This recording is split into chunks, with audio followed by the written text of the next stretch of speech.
Ya, perkenalkan nama gue Teguh Haria Ramadan. Gue di sini sebagai mahasiswa yang sedang melakukan tugas UTS. Ya di sini gue cuma mau memperlihatkan ruang kreatif gue, di mana gue membuat sebuah karya dan juga alat-alat produksi yang gue gunakan saat berada di lapangan.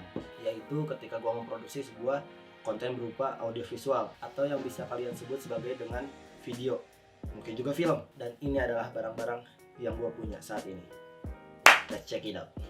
Jadi hal pertama yang gue butuhkan saat melakukan proses syuting adalah sebuah kamera. Jadi kamera yang gue gunakan untuk melakukan proses syuting, entah itu untuk keperluan iseng, untuk belajar, ngulik-ngulik, ataupun untuk pekerjaan gue di lapangan. Jadi gue memakai kamera ini, kamera Sony A7 Mark III yang sedang gue pakai saat ini. Kenapa gue memilih kamera ini sebagai alat investasi gue? Karena kamera ini mempunyai sensor yang besar, yaitu kamera sensor full frame, di mana sensor ini bisa menangkap gambar-gambar yang lebih detail dibandingkan sensor-sensor di bawahnya seperti APS-C maupun Micro Four Thirds. Sensor ini bisa mengambil gambar yang lebih detail dan juga kemampuan low light capability yang jauh lebih bagus dibandingkan sensor-sensor di bawahnya. Lalu sebagai pendukung kamera ini, gue juga memakai sebuah mic eksternal dari Rode, di mana hal ini dapat membantu gue saat melakukan proses syuting di luar untuk mendapatkan kualitas suara yang jauh lebih baik. Di sini gue menggunakan Rode mic with record, di mana mic ini bisa disetting seberapa besar peka suara yang bisa dia tangkap, seperti mengatur desibelnya dan lainnya. Contoh, ketika kita melakukan proses syuting di ruangan yang terbilang sunyi seperti ini, kita bisa menggunakan settingan default aja. Kalau misalkan kita lagi berada di suatu ruangan yang ramai seperti konser,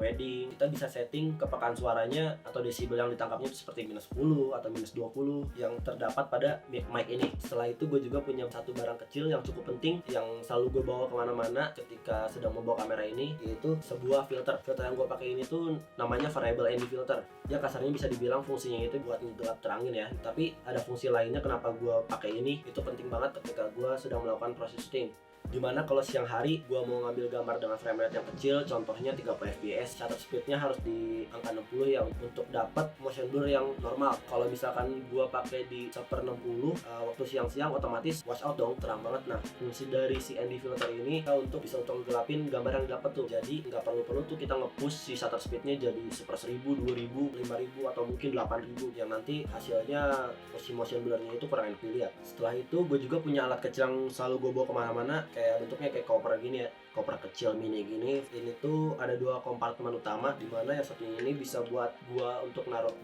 baterai kamera, lalu di sini bisa untuk taruh baterai kecil seperti baterai ABC gitulah yang A2 A3 gitu. Lalu di atasnya semacam dua pintu kecil buat naruh SD card. Nah, di sini bisa naruh kecil-kecil tapi fungsinya bagus juga ya. Lalu setelah yang tadi gue juga punya semacam box kecil, ya gue pakai Tupperware aja sih, yang simpel-simpel. Itu punya isi kayak gini, perintilan rig gue lah gitu, kayak kaki buat naruh lampu atau holder phone. Ada rig kecil juga kayak gini, barang-barang kecil yang cukup multifungsi. Lalu pendukung lainnya itu ada satu ini, alat yang cukup murah tapi fungsinya banyak banget. Ini tuh namanya articulating arm, atau bisa disebut dengan lebih mudahnya itu magic arm lah ya. Fungsinya apa sih? Jadi kita bisa regangin si kunci utamanya. Jadi kita bisa naruh hal apa aja di sini nih, misalkan lampu, mic, flash, segala macem. Nah, fungsi sini itu buat kita ngejepit di bagian-bagian yang sudah terjangkau. Misalkan di atas kita menaruh lampu, alat-alat trik kecil di tempat-tempat yang cukup sulit untuk dijangkau, yang tentunya susah kalau kita harus pakai tangan. Jadi kita bisa taruh barang-barang itu di sini. Yang pasti ketika gue punya alat-alat syuting kayak tadi, gak mau dong kalau misalkan alat-alat gue ini cepat rusak, semacam kena jamuran atau berdebu atau gimana. Nah, maka dari itu gue punya yang namanya dry box. Di dry box ini pun berisikan alat khusus. Jadi fungsi utama dari benda ini tuh untuk menjaga isi dalam box ini agar tetap kering. Lalu yang pasti ketika gue sedang traveling atau pergi ke tempat-tempat tertentu di mana gue nggak harus bawa peralatan yang begitu banyak, misalkan cukup satu kamera, satu lensa, satu mic, dan beberapa alat-alat kecil lainnya, ya gue cuma butuh tas kecil dong. Gue juga ada tas kecil dari Ki Indonesia, ya ini produk lokal. Ini produk lokal, tapi bagus banget, si bahannya awet. Ini udah gue pakai saat awal gue beli kamera ini, itu sekitar hampir 2 tahun yang lalu mungkin. Di sini tuh ada 2 kompartemen utama, ada 2 sekat, dimana ini bisa dicabut. Nah, bisa dicabut. Ini bisa gue buat naruh kamera di sini, lensa di sini, atau mungkin bisa buat naruh lensa panjang di sini, seperti lensa 70-200, 100-400 gitu kan, panjang-panjang. Nah, ini bisa buat ditaruh di sini. Dan juga ada sekat-sekat kecil kayak gini nih. Nah, ada 4 sekat-sekat kecil, mungkin kelihatan kali ya. Kelihatan nggak sih? Nah, bisa bisa gue buat naruh hal-hal kecil lainnya, misalkan kayak pulpen segala macam. Di sini juga ada. Biasanya gue naruh lap-lap gitu untuk ngebersihin lensa ataupun lens pen. Juga memory card kalau misalkan gue lupa bawa di box kecil tadi yang buat naruh memory card, gue bisa naruh di akhir ya.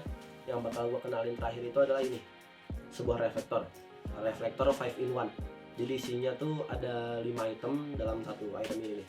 Kayak gini. Ini cara ngebuka reflektor yang benar. Oh shit. Nah, jadi di sini ada reflektor emas, di mana reflektor emasnya ini bisa untuk ngerefleksiin cahaya untuk menghasilkan warna yang warm. Kelihatan gak sih ke gue nih? Mungkin kok kelihatan ya. Nah, ini warna jadi warna emas. Nah, di sini warna putih. Warna putih ini nggak terlalu memantulin cahaya yang cukup kencang, jadi fungsinya ini lebih ke untuk nge-highlight bagian-bagian yang gelap. Kayak misalkan di bawah dagu, bawah mata, hidung gitu, biar si shadownya itu nggak terlalu keras. Yang ini fungsinya diffuser. Fungsinya apa? Ya, yang di dalamnya ini, yang bagian yang kerasnya ini itu diffuser. Fungsinya supaya kita untuk bisa ngeblok cahaya yang terlalu keras. Misalkan kita lagi syuting di siang-siang nih, cahaya yang datang itu terlalu keras, kita mengurangin cahaya yang nembak ke arah objek yang lagi kita syuting. Mungkin agak kelihatan dikit ya. Nah, di sini ini gue lagi ngeblok lampu utama di belakang. Mungkin kelihatan atau enggaknya gue nggak tahu juga ya. Ntar mungkin ketika di editing mungkin agak kelihatan. Nah, yang tadi emas sama putih ini bisa dibalik. Nah, yang warna silver ini sama kayak yang emas tadi fungsinya, mantulin cahaya tapi warnanya warna putih. Beda dari yang putih tadi. Yang putih tadi itu cuman mantulin cahaya sedikit aja, jadi fungsinya untuk nge-highlight bagian shadow yang terlalu gelap. Nah, kalau yang silver ini benar-benar mantulin cahaya yang cukup terang kayak yang emas tadi, cuma beda warna aja. Mungkin kayak gini kok kelihatan ya. Kelihatan ya sih. Nah, kayak gini lah kurang lebih lah ya. Lalu yang terakhir ada yang warna hitam. Yang warna hitam ini fungsinya benar-benar untuk blok cahaya kayak diffuser tadi. Cuma yang diffuser tadi fungsinya untuk mengurangi cahaya yang masuk ke bagian objek yang mau kita ambil. Nah, kalau yang ini benar-benar ngeblok. Biasanya gue taruh di atas sih gini. Benar-benar kalau misalkan gue pengen ngebuat si objek yang lagi gue ambil itu agak gelap dari sekitarnya. Oh iya, ada satu lagi yang ketinggalan. Di sini ini benar-benar alat yang pertama gue pakai saat gue belajar videografi. Ketika gue belum punya kamera ini, yang pastinya ketika gue masih belajar video itu pakai HP yang cukup lama lah gitu ya. Ntar gue ambil dulu. Yang tadi ketinggalan tuh ini apaan sih? Green screen gitu ya. Ini tuh green screen yang cukup murah. Karena kenapa gue bilang murah? Karena ini DIY, gue bikin sendiri. Bukan kayak green screen yang bagus, yang benar-benar proper untuk kebutuhan syuting profesional. Ini tuh kain hijau yang gue beli murah banget di e-commerce, dimana gue DIY, gue ulik sendiri pakai paralon dalamnya. Ada ini nih. Jadi ini gue gulung, nggak bisa gue latihan di sini karena ya ruangan kamar gue benar-benar sempit gitu ya. Ini gue gantung di 2 buah paralon sebagai tiang utamanya, yang mana kedua tiangnya itu juga DIY gue buat sendiri pakai paralon supaya bisa berdiri layaknya green screen yang digantung gitu ya, kayak yang sering kita lihat di behind the scene ketika pembuatan sebuah film, iklan gitu-gitulah.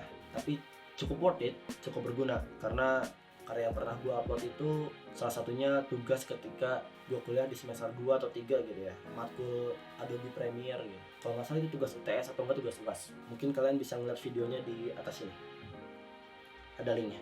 Ya, jadi itu aja barang-barang koleksi gue yang baru-baru gue suka, yang nggak seberapa lah dibandingkan videographer, filmmaker yang lain, apalagi youtuber gede yang lainnya gitu kan. Alat-alatnya jauh lebih proper, lebih oke, lebih banyak, lebih lengkap gitu, lebih keren yang pastinya.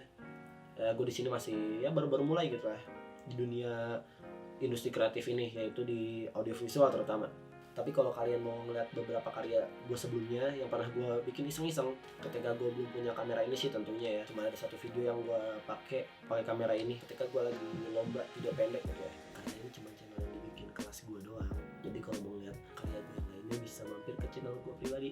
Nanti ada pop up muncul, bisa kalian klik aja ya. Ya segitu aja dari gue pamit and keep productive.